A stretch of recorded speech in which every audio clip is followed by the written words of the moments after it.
ஓடும் ரயில்ல கர்ப்பிணி பெண்ணுக்கு வந்து பாலியல் தொந்தரவு கொடுத்த ஒரு விவகாரம் வந்து பாலியல் தொல்லை கொடுக்கணும்னு ஒரு மனுஷனுக்கு எப்போ தோணும்? மிருகத்துக்கு வேணா தோணும். கர்ப்பிணின்னு தெரிஞ்சதுக்கு அப்புறமும் ஒரு தவறு செய்கின்ற அளவுக்கு அவனுக்கு போதை ஏறி இருக்குங்கிறது வந்து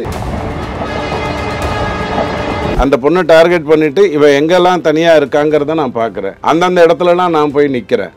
இது வாய்ப்பை ஏற்படுத்தி கொண்டு அவளோட எப்படியாவது பேசி அவளை இதையே ஒரு வேலையாக வைத்துக்கொண்டு இதன் மூலமாக பலமுறை அவர் வந்து கைது செய்யப்பட்டிருக்கிறார் அல்லது குற்றத்துக்குள்ள மாட்டியிருக்கார். ஆனால் வெளியில் விடப்பட்டிருக்கார். அவர் மேலே எஃப்ஐஆர் போடுவதற்கு போலீஸே யோசிக்கிறாங்க அப்படிங்கிற அடிப்படையில் அதை நம்ம பார்க்க வேண்டியதாக இருக்குது. அதுதான் இன்னும் வேதனையான ஒரு விஷயம். ஒரு கர்ப்பிணி பெண்ணை பொண்ணு அந்த கத்துச்சு, அந்த கத்து எத்தனை மீறி கேட்டிருக்கணும். டெசிபல் தெரியும், அங்கே என்ன மாதிரியான சத்தங்கள் இருக்குன்னு தெரியும். அதை மீறி அந்த பொண்ணுடைய சட்டம் கேட்டு புகார் இருந்தால் சொல்லுங்கன்னு போலீஸ் சொல்லுது. கை விட்டு டென்ட் கொட்டாயில் டிக்கெட் கொடுக்குற மாதிரி வாங்குறான் நம்ம அந்த புகார். இப்படி ஒரு அவலம் வேற எங்கேயாவது நடக்கிறதுக்கு வாய்ப்பு இருக்கா? உலகம் பூரா தவறுகள் நடக்கத்தான் செய்யும். ஆனால் இந்த மாதிரியான அசிங்கங்கள், கேவலங்கள் காவல்துறையே வாய மூடிட்டு இருக்கிறதுங்கிறது எங்கே நடக்கும்? ஆனால் குற்றவாளியை காப்பாற்றுகின்ற ஒரு விஷயம் ஒரு அரசே செய்யும், அந்த கட்சியே செய்யும், அந்த ஆட்சியில் இருக்கக்கூடிய கட்சியே செய்யுங்கிற அந்த அசிங்கம் தான். ஒரு சாமியார்கிட்ட போய் குளிச்சுட்டு ஒரு பொண்ணு வந்து ஆசீர்வாதம் வாங்குதுன்னா அந்த சாமியார் சத்தியமாக தப்பு பண்ணுவான்.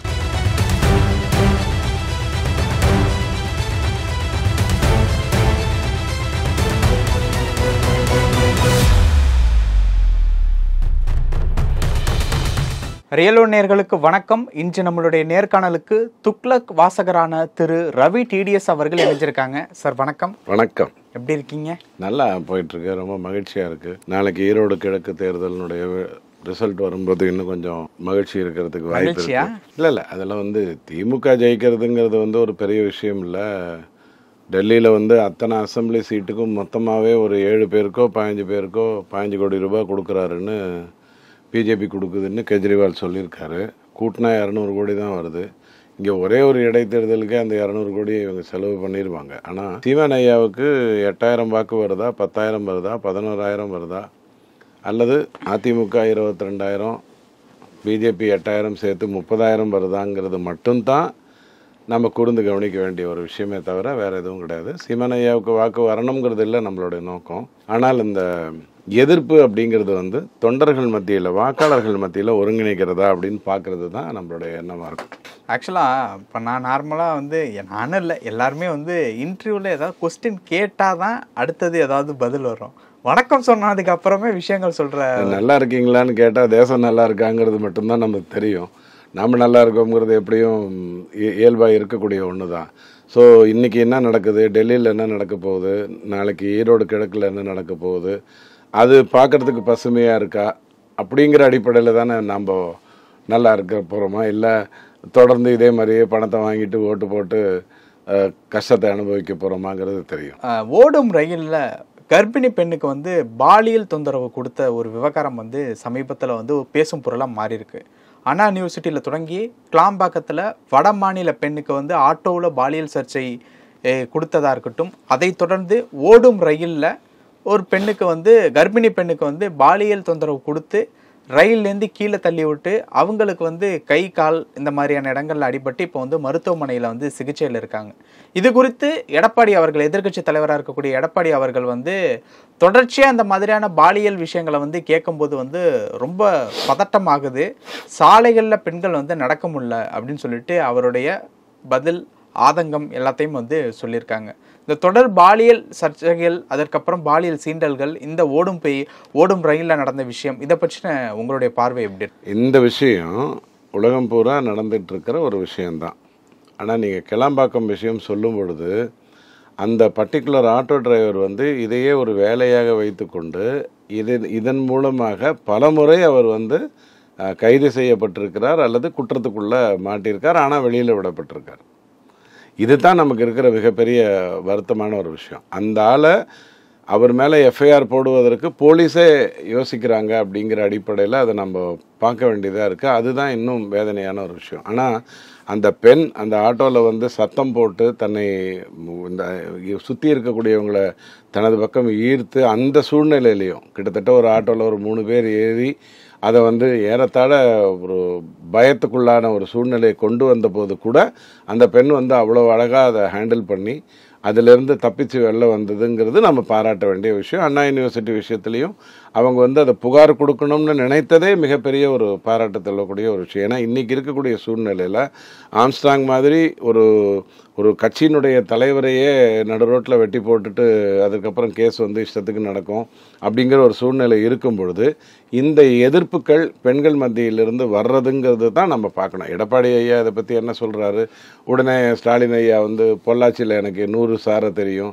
ஆனால் நான் பேரெல்லாம் சொல்ல மாட்டேன், அவங்களாம் நல்லா இருக்கிறதுக்கு முடிஞ்சால் இன்னும் ஹெல்ப் பண்ணுவேன் அப்படின்ற மாதிரி ஒரு அணுகுமுறையை உங்ககிட்ட கடைபிடிக்கிறார். அந்த 100 சார் பேரை சொல்ல வேண்டியது அவருடைய கடமை. சட்டசபையில் சொல்லாட்டி கூட அந்த 100 சார் யாருங்கிறத வந்து காவல்துறையின் மூலமாக பார்த்து அவர்களை கண்காணித்து அவங்கள அரெஸ்ட் செய்யணும் அல்லது அவர்களை முடக்கணும் அப்படிங்கிற ஒரு எண்ணம் தான் அவருக்கு இருக்கணுமே ஒழிய, தானிக்கு தீனிங்கிற மாதிரி நீ சொன்ன உடனே நான் ஒன்று சொல்கிறேங்கிற மாதிரி, நீ 1 சாரை சொன்னால் நான் 100 சாரை சொல்லுவேன் அப்படிங்கிற மாதிரியான அணுகுமுறைக்குள்ளே போகிறாங்கன்னா நீங்கள் சொல்லக்கூடிய பெண்களுக்கான பாதுகாப்புங்கிறது வந்து தமிழ்நாட்டில் இல்லை அப்படிங்கிறத நம்ம எடுத்து சொல்லிடலாம். அடிப்படையில் ஒரு குற்றம் நடக்குது அப்படிங்கிறது வந்து உலகம் பூரா நடக்கும்.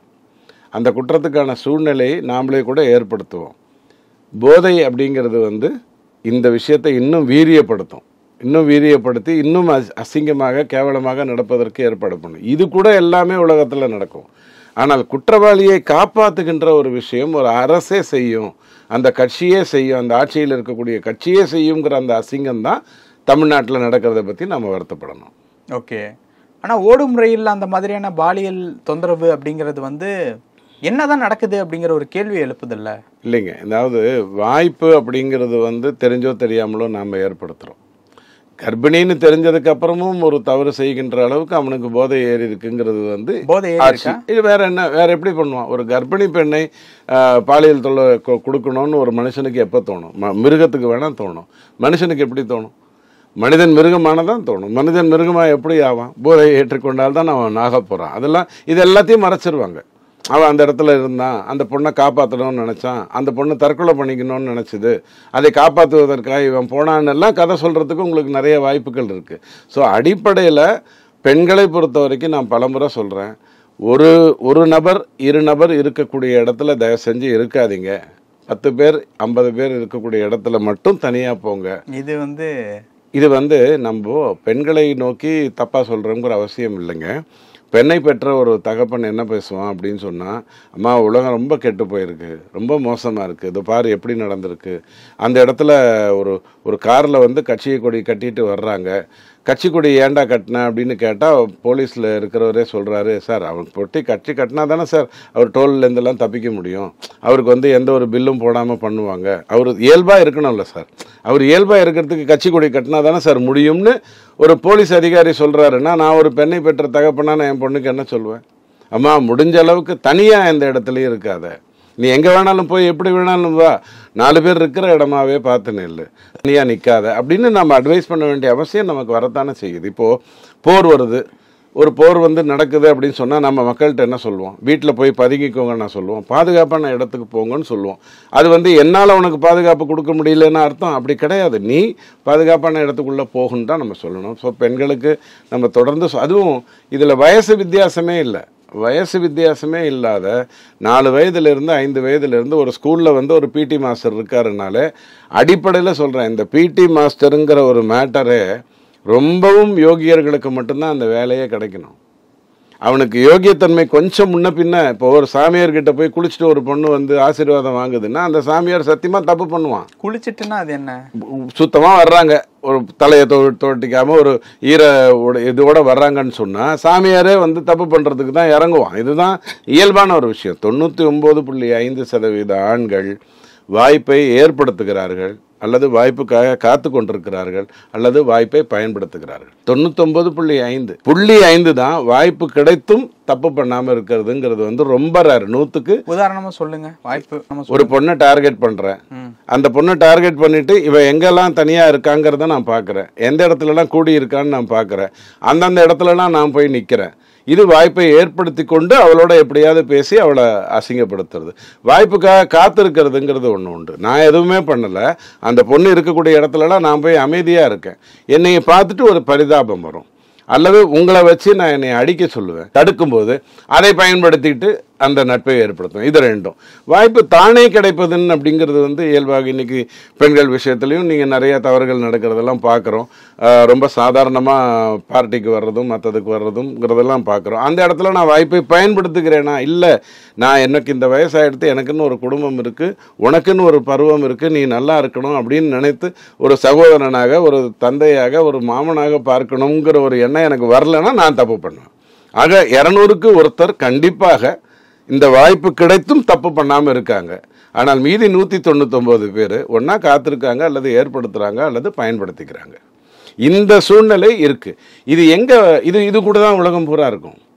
இந்த விஷயமும் உலகம் பூரா இருக்கும். 99.5ங்கிறது வந்து உலகம் பூரா இருக்கும். ஆனால் எங்கே தமிழ்நாட்டில் எங்கே பிரச்சனை வருதுன்னா, காவல்துறைக்கு ஒரு இது கிடையாது, ஒரு கண்ட்ரோல் கிடையாது. அவர்களை மட்டுப்படுத்துகின்ற, கேவலைப்படுத்துகின்ற, அவங்களை நிற்க வைக்கின்ற, அவங்களை அசிங்கப்படுத்துகின்ற அரசியல்வாதிகள் தான் நம்ம பார்க்குறோம். இல்லைன்னா மாற்றிடுவாங்க. அப்போ காவல்துறைக்கு ஒரு கட்டுப்பாடு கிடையாது. போதை ரொம்ப சுலபமாக கிடைக்குது. இந்த விஷயம் எல்லா உலகத்திலையும் இருக்குது. இப்படித்தான் இந்த விஷயத்தை நீங்கள் பார்க்கணுமே தவிர, நாம் பெண்களுக்கு பொதுவாகவே எந்த வயதுக்கு உட்பட்டு 90 வயது மூதாட்டிக்கு கூட நம்ம சொல்லக்கூடிய விஷயம் என்னென்னா, ஐயா தனியாக எங்கேயும் போயிடாத, 4 பேரோடையே இரு, அப்போ உன்னை காப்பாற்றுறதுக்கு வரும். இந்த பொண்ணு கிளாம்பாக்கத்தில் அந்த பொண்ணு அந்த கத்துச்சு. அந்த கத்து எத்தனை மீறி கேட்டிருக்கணும். உங்களுக்கு கிளாம்பாக்கத்தினுடைய டெசிபல் தெரியும், அங்கே என்ன மாதிரியான சத்தங்கள் இருக்குன்னு தெரியும். அதை மீறி அந்த பொண்ணுடைய சத்தம் கேட்டு காப்பாற்றப்பட்டிருக்கு. இல்லை, ஓடும் ரயிலில் அந்த சத்தம் கேட்காமையா இருந்திருக்கும். ஓடும் ரயிலில் எப்படி கேட்கும்? பக்கத்தில் ஆள் இல்லாமல் இருந்திருப்பாங்க. ஆள் இல்லாமல் இருந்ததுனால தான் இந்த தவறே நடந்திருக்கும். இல்லாத ஆள்கள் அப்படியே அமைதியாக இருந்துக்கல. இங்கே திமுக ஆட்சி நடக்குது, இங்கே ரவுடிசம் தான் இருக்கும், இங்கே நம்ம போய் எதையாவது பண்ணால் நம்மளை தூக்கி உள்ளே போட்டுருவாங்க, அல்லது போலீஸுக்கு 4 வாட்டி அலக்கடிப்பாங்க, போலீஸ்கிட்ட போய் நம்ம கம்ப்ளைண்ட் கொடுக்கலாம், இந்த ஆள் மேலே கிளாம்பாக்கத்தில் இந்த ஆள் மேலே ஏதாவது புகார் இருந்தால் சொல்லுங்கன்னு போலீஸ் சொல்லுது. நிறைய பேர் புகார் கொடுக்குறாங்க. கை விட்டு டென்ட் கொட்டாயில் டிக்கெட் கொடுக்குற மாதிரி வாங்குறான் நம்ம அந்த புகாரை. இப்படி ஒரு அவலம் வேற எங்கேயாவது நடக்கிறதுக்கு வாய்ப்பு இருக்கா? உலகம் பூரா தவறுகள் நடக்கத்தான் செய்யும். ஆனால் இந்த மாதிரியான அசிங்கங்கள், கேவலங்கள், காவல்துறையே வாய மூடிட்டு இருக்கிறதுங்கிறது எங்கே நடக்கும்? அப்போது காவல்துறை அதிகாரிகளுக்கு ஒரு சுதந்திரம் வரணும்.